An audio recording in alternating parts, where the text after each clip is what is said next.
Morning, everybody. This is Parshas Yitro. We have the 10 Commandments in this week's Parsha. We'll talk about one of them. We'll start discussing it at least.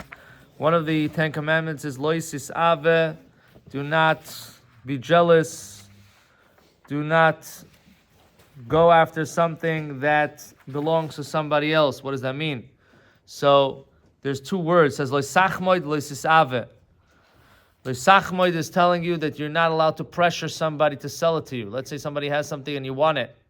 And even if you're going to pay him top dollar, but the fact that you're pressuring him to sell it to you, that is forbidden. Lo Yisave is, even if you don't pressure, you don't anything, but just the fact that you have this jealous feeling is already a problem. So many Mefarshim talk about this. They want to know how it's even possible. But we know the answer. If the Torah is telling you they shouldn't do it, then obviously it's possible. But it's a very challenging thing not to have any feelings. The eye sees, the heart wants. It's automatic. It's automatic. So how can a person work with this in a way to get to the other side that you should not be jealous?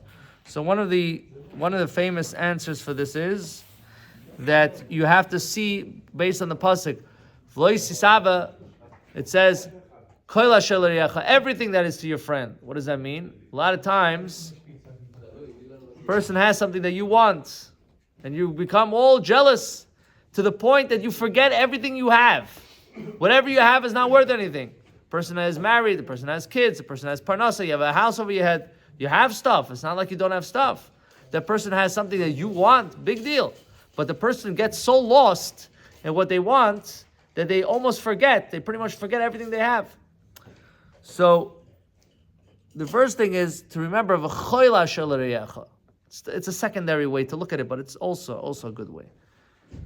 Look at this person that has what he has and see if he has everything else. Most people, when they're missing something else. I was just talking to somebody a week ago, and he tells me he does appraisals for houses. He says, the houses that I go to, you should see these houses are like out of this world. You don't even know that such houses exist. He tells me, I went to this house, and it was wow, wow, wow. And he says, I wasn't jealous. I was going to ask him, what are you, malach or something? But then he tells me, he says, he went into the house and he sees that there's a kid there in a wheelchair, like for life.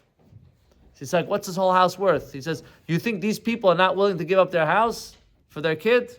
Why? Because they see something more valuable.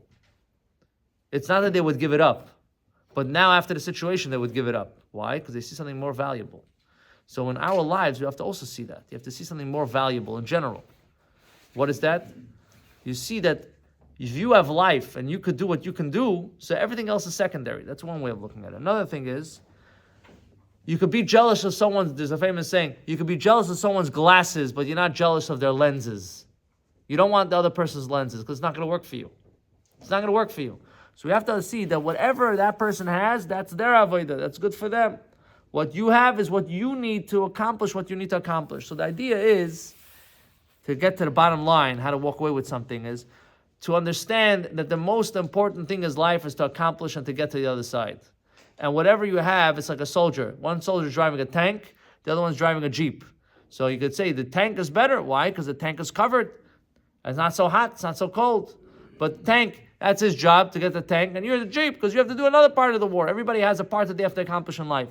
So the most important thing is to look at yourself and see what's important, what is important to you and what you have, and to value it. And the second thing is to understand that every person doesn't have everything. Every person has somewhere a challenge. And you don't want that challenge. Not necessarily you want that challenge. When you see that, you're Michael the house. But this is a really, I think the most important way to be able to really overcome this is to be able to see deeper in life. What is it that you really want in life? Is the houses and the cars and the this, that is the most important thing? Or if a person's not feeling well, it's all worth nothing. If you're not feeling well, it's worth nothing, zero. You know, you don't have the luxury to even enjoy it. So we should be able to be happy with what we have. We should be able to utilize what we have.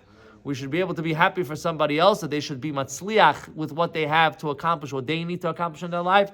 And we should be zeicha to the coming of Mashiach, B'karam Mamish. Amen.